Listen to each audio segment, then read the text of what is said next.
I've been reading out loud to my children in morning time for 25 years.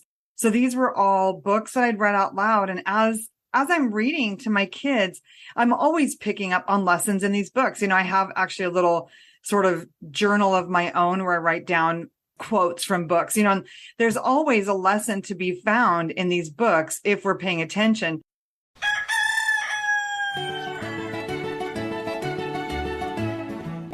This is Your Morning Basket, where we help you bring truth, goodness, and beauty to your homeschool day. Hi, everyone, and welcome to episode 125 of the Your Morning Basket podcast. I'm Pam Barnhill, your host, and I am so happy that you are joining me here today. Okay, on today's episode of the podcast, we have a fun guest who has written a fun new book. Jen Pepito from the Peaceful Press is here. That's a lot of P's. And she has written a new book called Mothering by the Book. And I just love the concept of this book. As moms, we have so many different fears, and Jen shows us how we can use books that we are reading with our kids anyway to learn from and help calm those fears. So such a great concept. We talk about that in the podcast. And then we also talk about how we can go about using this same approach with our kids. How can we use the literature that we're reading with our kids to help build their character and allay some of their fears and help them to be more empathetic as human beings. So such a great podcast topic. We had so much fun chatting about it.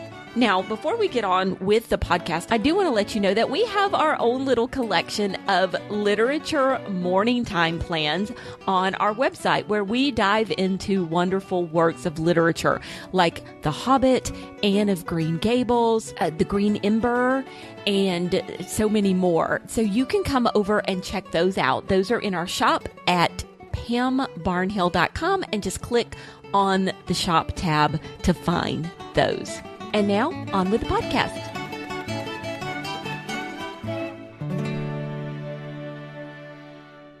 Jen Pepito is the author of Mothering by the Book and the founder of the Peaceful Press. She is on a mission to help moms overcome fear and love their lives. Her resources help create joyful memories among families, which lead to deeper conversations and lasting relationships. Her writing has been featured in several online and print journals, including Wild and Free, Commonplace Quarterly, and Home Educating Family. Jennifer's a Wild and Free podcast host and lives in the mountains with her beloved family, where she enjoys reading aloud, working in her garden, and watching the sunset. Jennifer, welcome to the podcast. Oh, thanks for having me, Pam. It's such a joy to get to chat with you again. I think it's been a few years since we last got to connect on here. So thank you. Yeah, more than a few years. So exciting. Remind everybody just a little bit about your family, because we probably have a few new listeners, and how it's changed since the last time you were on. Yeah. So I have 7 children. Their ages are 28 to 13. And for sure, I was looking at videos the other day of all these really sweet times where all 7 children were home. Now I've got 3 sons who are out of the house. 2 of them are married. I have my first grandbaby. Oh, yay. But I have a daughter who's back home after being away for school. So it's a really sweet season in so many ways, but definitely the testosterone, the hormonal shift has happened in my house. There's the girls outweigh the boy, or we outnumber the boys now. Oh, okay. That's cool. So I'm got a senior, and I keep telling her, you can't leave, because if you leave, you're going to leave me here with all these boys, and it's not going to be any fun. Yeah. I mean, my boys are lots of fun too, but it's definitely a different experience to have more girls at home. Yeah, that's so cool. It is funny to see how it shifts as people grow up and move away. So, Well, how long have you guys been homeschooling? I've been homeschooling for 25 years, Pam. I, started out going to a Charlotte Mason companion book club back when I had a 3-year-old. And so early on, I was exposed, thankfully, to this beautiful way of homeschooling that has set the trajectory of our family life. But yeah, for 25 years. So my youngest 2 are 8th grade and 10th grade. And I'm really mourning. I'm really mourning, honestly, because I love projects and nature study together. And I'm just kind of like milking that out as long as I can. I mean, they do co-op classes. So I start outsourcing some of the education in, later junior high, high school. But I'm definitely like hanging on, like, please don't let this end. Well, maybe by the time they get about ready to go, that grandbaby will be ready to come over for nature study or something with grandma. I'm kind of hoping, honestly, that at least somebody, I'm like, where can I put an extra house on my property? So at least some family with their grandkids can come. I love it. I love it so much. Well, let's talk a little bit about books. I know one of the things you love to do is reading aloud to your kids, and books have always been so important to you personally. I love when I got your book, it was so fascinating, Mothering by the Book, to look at the approach that you took in here. We all, as moms, have so many different fears, and we can use books to help us with that. I look at books as a companion myself. And you really kind of took that out to the nth degree in here. Not only are books our companions, they're really helping us overcome some of these fears that we have as moms. So talk to me a little bit about this approach. Where did you come up with this, and how has this shaped your own motherhood? One of the first moments where I can really remember being impacted by a story was when we lived in Mexico. We had 5 children and we lived off grid, and we had 1,000 gallons of water a week that was delivered in a tank. And we had no electricity. So we had like some solar power, some windmill, or a generator. So it was a very kind of a homestead lifestyle. And at the time I was reading The Long Winter by Laura Ingalls Wilder. And it gave me so much comfort because it was winter time in Mexico. It was raining. It was kind of a rainy winter there. And if it rained, you couldn't get the truck in and out to bring the water. And so there was this kind of sense of urgency, like, oh, we had to watch the weather. We had to make sure that it wasn't raining so we could get water in, or make sure we had water before it rained. So there was a lot of that same, like, watching the weather to see if they could get the trains through so they get food to the village. And obviously we weren't going hungry, but it gave me so much comfort to see how that family braved their circumstances. So that was one of the, really bright memories for me of when a book just comforted me so much in a hard time. But as moms, I feel like we do have so many fears. And I was trying to read all these self-help books and trying to read all these books that would help me be a better mom or kind of do things right so that the fears would be allayed. But as I saw people just navigate imperfect situations in books and push through their fears, that's what really started to change the perspective for me. I love that so much because, I used to do that. I tell everybody I was never a young mom, but when I was a mom of young kids, that I would do that. I read all the self-help books and I read all the books where I was looking for the answers, and really they just caused me way more stress and anxiety than they helped. Right. And right. Especially because the advice, like, you could read one book and it says, do this, and the next book's the exact opposite. So it almost creates more confusion. Yeah. And so I just stopped reading those books and, thinking, well, I'm just never going to be this perfect book mom, right? The lady who does it by the book and who does it all perfectly. I'm just going to make up my own way as I go. And I love how you're tying into this idea of things happening in literature, and we can have this empathy with the characters and we can see ourselves in the characters, which is such a powerful thing there, that we could learn from that and we could use that, that feeling the same. So when you think about that, how did you choose the books in here that speak to some of these fears? And, I really encourage people to go and check out the sample of this one, on Amazon or your favorite bookstore website, because I love in the table of contents, you've given us the different books that go with the fear. So for example, Overcoming the Fear of Future by Not Complaining. And that one is actually the Little House series. Or Overcoming Fear by Running After Purpose, which is Freedom Train. So how did you match up the books with these different fears? And how did you come up with the list of fears? Partly I did throughout my years with the Peaceful Press. I've been asking and getting emails, so many moms message with like, I'm afraid I'm not doing enough, or, I'm afraid of this new season, or I'm really confused about how to do this. And even, that's the thing, like fear can masquerade as confusion or as stress, or, there's so many different ways that fear can look. But I mean, these were all, I've been reading out loud to my children in morning time for 25 years. So these were all books that I'd read out loud. And as I'm reading to my kids, I'm always picking up on lessons in these books. I have actually a little sort of journal of my own where I write down quotes from books, and there's always a lesson to be found in these books if we're paying attention. And then in some instances, I really wanted to talk about habits, because during my own season of kind of depression and where fear was especially intense in Mexico, I read that quote by George MacDonald that's in the book. He talks about, if you're afraid, pick up a broom or do something.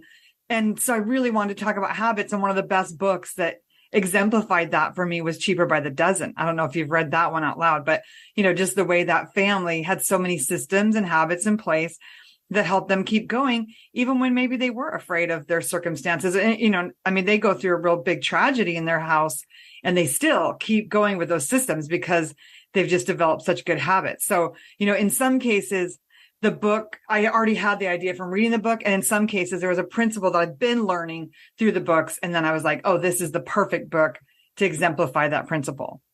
I love it. I love it. And it's just, I don't know, it's just such a neat concept. And the idea of, you helping connect moms, like you can see this in here and I'm going to connect you to that.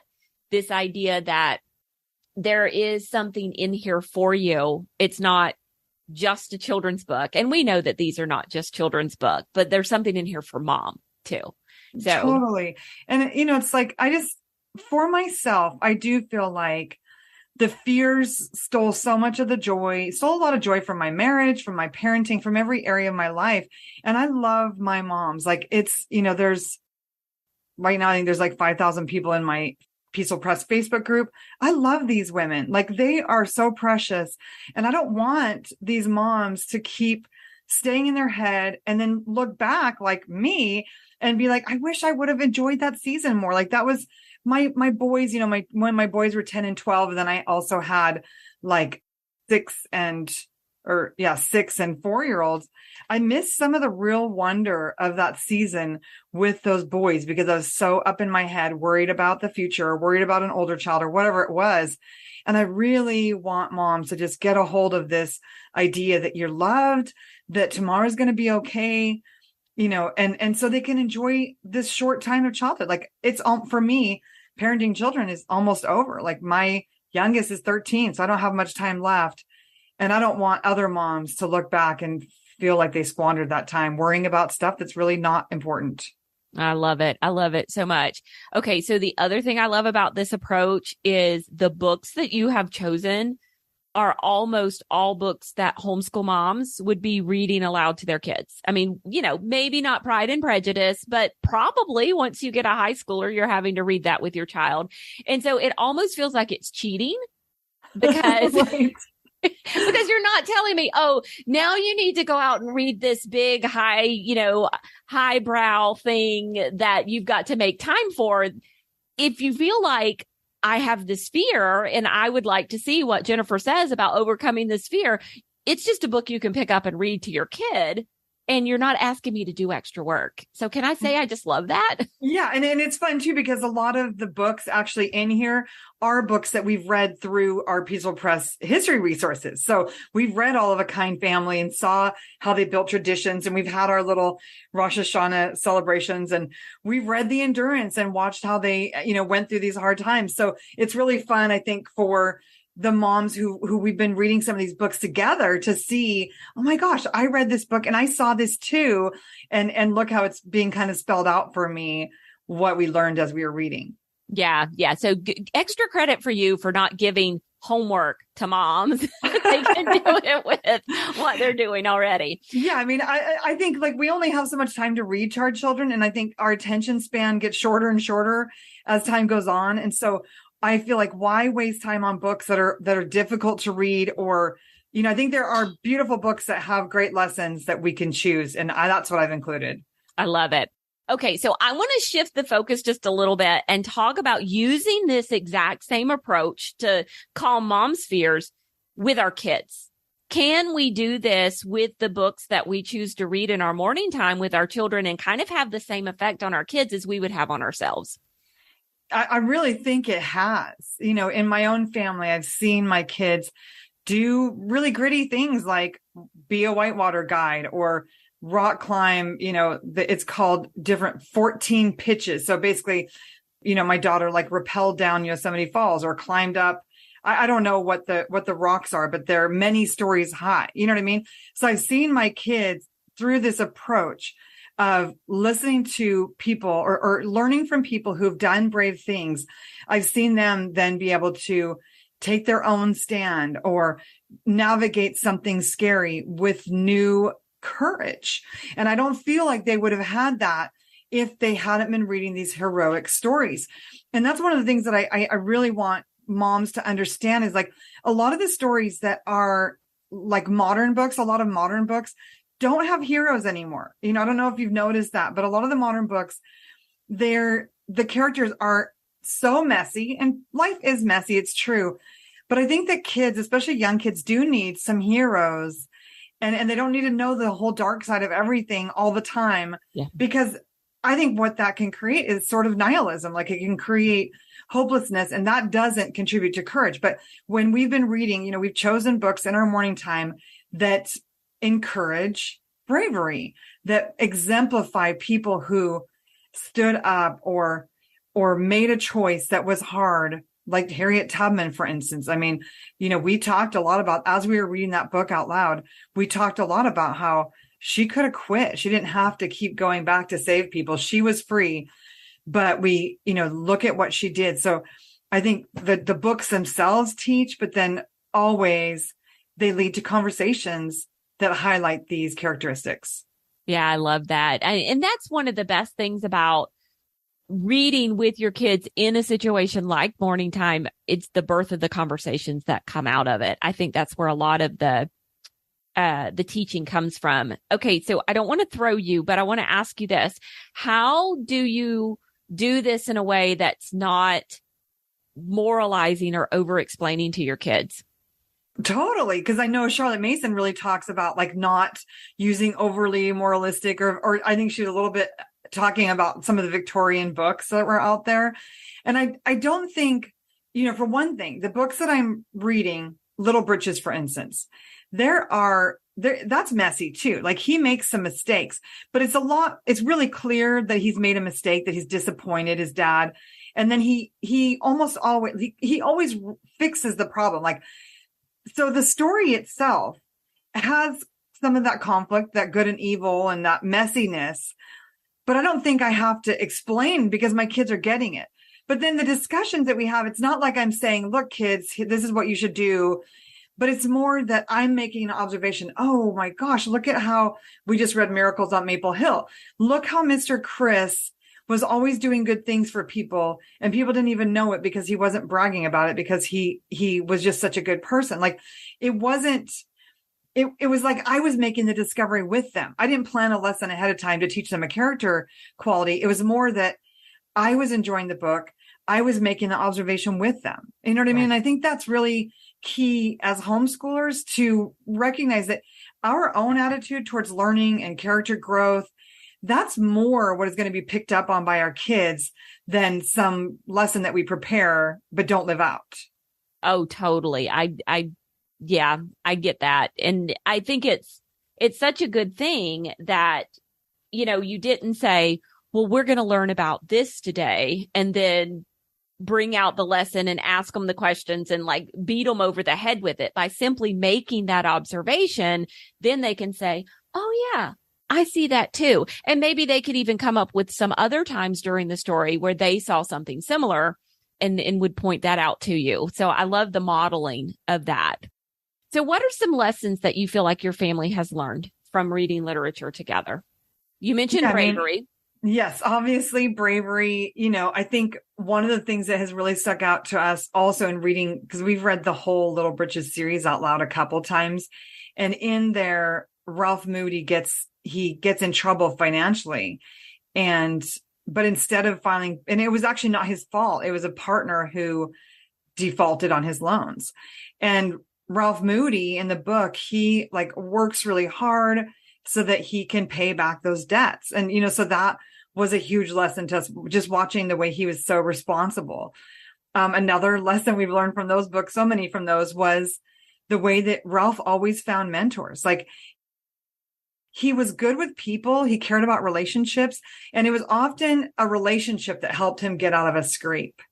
And so, I just think that's the thing about reading out loud to our children. I mean, the character qualities, my friend Jenny Urich showed me this list called Rich Habits. And it's all these things that wealthy people do normally as a family. Things like, saying thank you to people or finding mentors, things like that.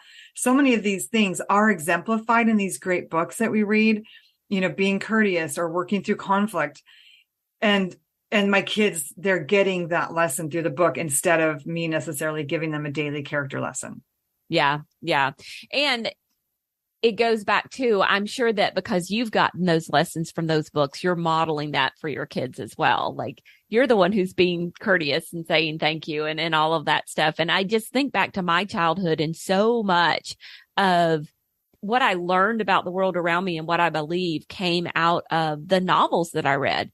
Because, when you're a kid, you don't go a whole lot of places. Typically, most kids don't. We have a few fortunate ones who are able to travel the world, but most people get that empathy and that character from the books that they read as children. Yeah, it's so true. It really shapes us, which is why I think it's so important to curate our children's libraries to those stories that are going to create that more hopeful worldview. Well, let's talk about that for just a second. So you've brought up Little Britches. So I will say we have only done the first book of the series, and it has been quite a while since we did it. And then Little House. So what are some other books or series that just really exemplified this for your family? Obviously the Chronicles of Narnia, we read those out loud a couple years ago, and there's just so many beautiful lessons about tenacity and, that kind of. And, one thing I love about those books is there's a pretty distinct consequence when someone has bad character, like Edmund, his poor character got him, trapped by the queen. You know what I mean? So reading these books where there is such a distinct illustration, but, the Chronicles of Narnia, very impactful for us. The endurance, we've read some really interesting missionary stories like Bruchko and It's a Jungle Out There. Some of the picture books have been really meaningful. Yeah. Also, there's one called I think it's called A Home of Our Own. That's really special. Yeah. There's just so many that we've collected on our list to really bring so much joy and really a family identity. I think one of the beautiful things about reading out loud is the way it kind of shapes a vocabulary. We were listening to Watership Down on a big trip. And so there's, added vocabulary. The Tale of Two Cities we've been listening to as an audiobook, and there's more experiences and more kind of insight that you get from that. Winnie the Pooh is another one that we've read out loud, and then it becomes part of our, we go and play Pooh sticks anytime we see a creek. You know what I mean? So these books just shape our family in such a beautiful way. I love it. And I think that's the only thing better than enjoying a book by yourself is actually enjoying it with somebody else. And because then you do have that opportunity for that shared culture built around that book, the little things you say and at any time you can pull this up and have a conversation and somebody else knows exactly what you're talking about. Yeah, for sure. And it's still a big part of, like, I have a 15-year-old daughter who I'm homeschooling. And then I have a 28-year-old who's home and living in a separate apartment. And so we were reading books together and talking about the character lessons and talking about the revelations that we just read a young adult book. I think it was called Wild Bird. I'll try to get you the title because it was interesting, about a girl who goes to rehab, and there's all these lessons about the way they taught her personal responsibility through that. And, it was a young adult novel, but I read it and got some lessons for my own life. And then it was this big discussion between myself and my adult daughters. And I think that's one, my kids, when they've, in the college classes they've had, they always kind of blew their professors away with their insight. But I think it's just that we had so many discussions, and discussions really teach critical thinking, because you do have to sort of defend your idea. Like, I think that this book was encouraging because of this. You have to defend an idea. And then if one of my other children read it and they have a, different perspective on it, we have to talk it out. So I think there are so many, it's not just character building to read out loud to your children. It's also the critical thinking skills, the ability to compose your thoughts and repeat them back. All of these contribute to success in life, relationally, academically, emotionally, in so many ways.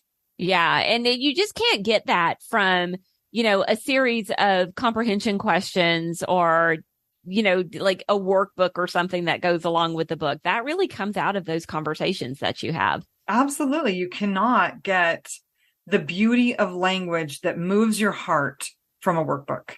Yeah. Yeah. I love it. I love it.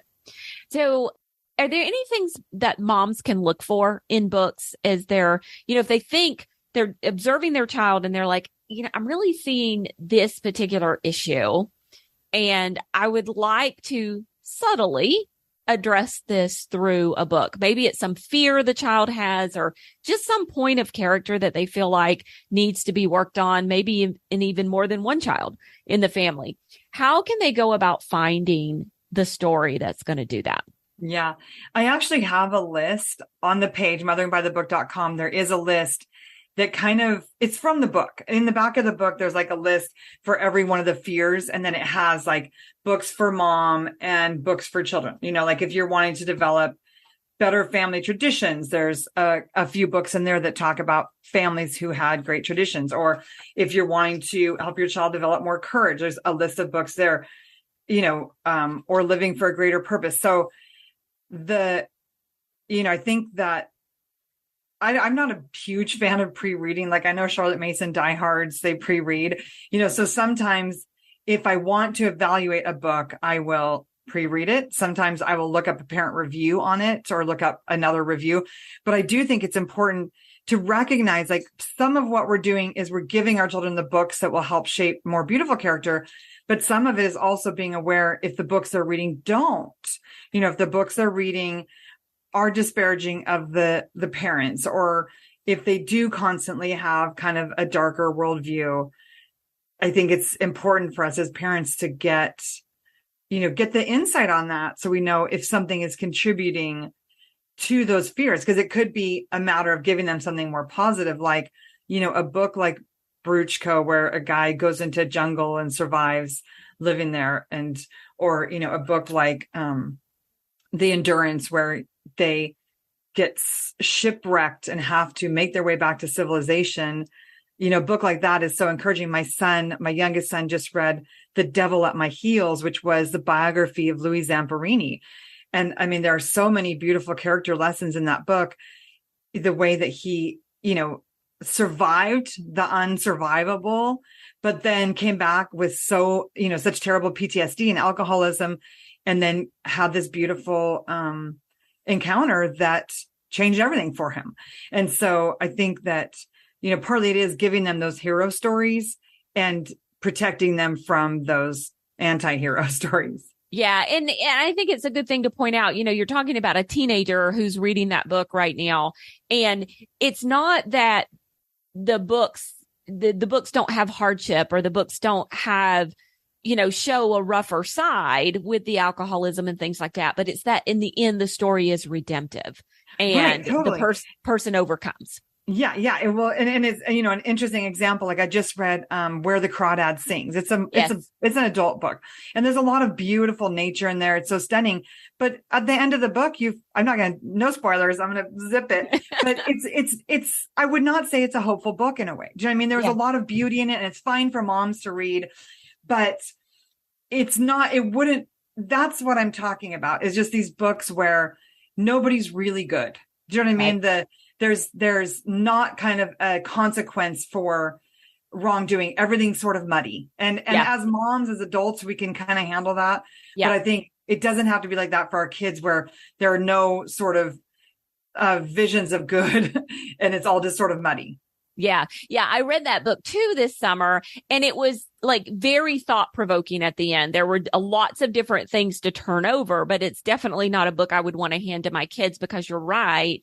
There is a lack of redemption at the end of that one. So yeah. In a way. I mean, it was like this. Yeah.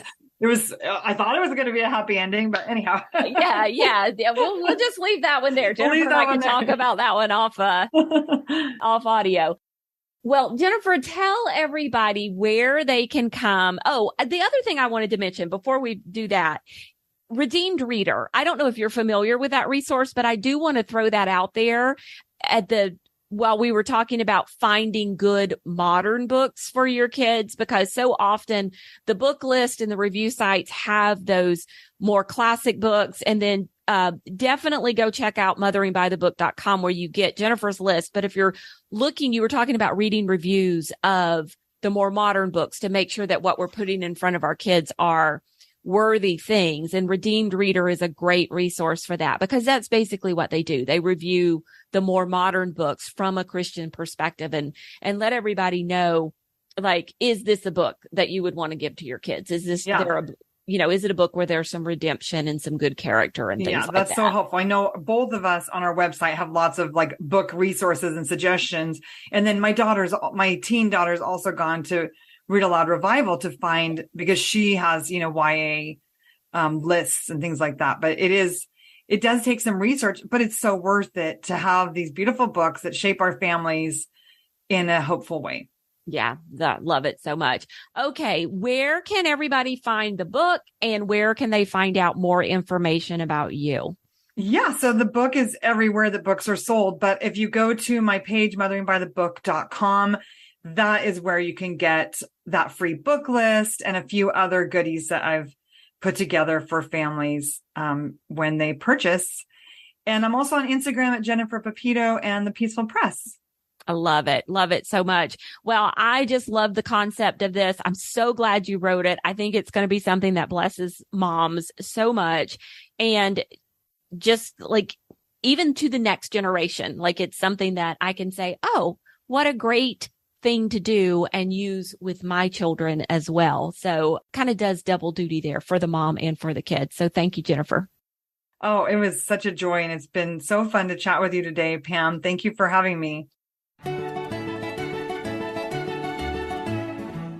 And there you have it. Now, if you would like links to all the resources that Jen and I chatted about today, including all those awesome book suggestions Jennifer had, you can find them on the show notes for this episode of the podcast. That's at pambarnhill.com/YMB125. And we'll also include a link to Jen's book, plus a link to our own literature morning time plans. I'll be back again in a couple of weeks with another great morning time interview. Until then, keep seeking truth, goodness, and beauty in your homeschool day.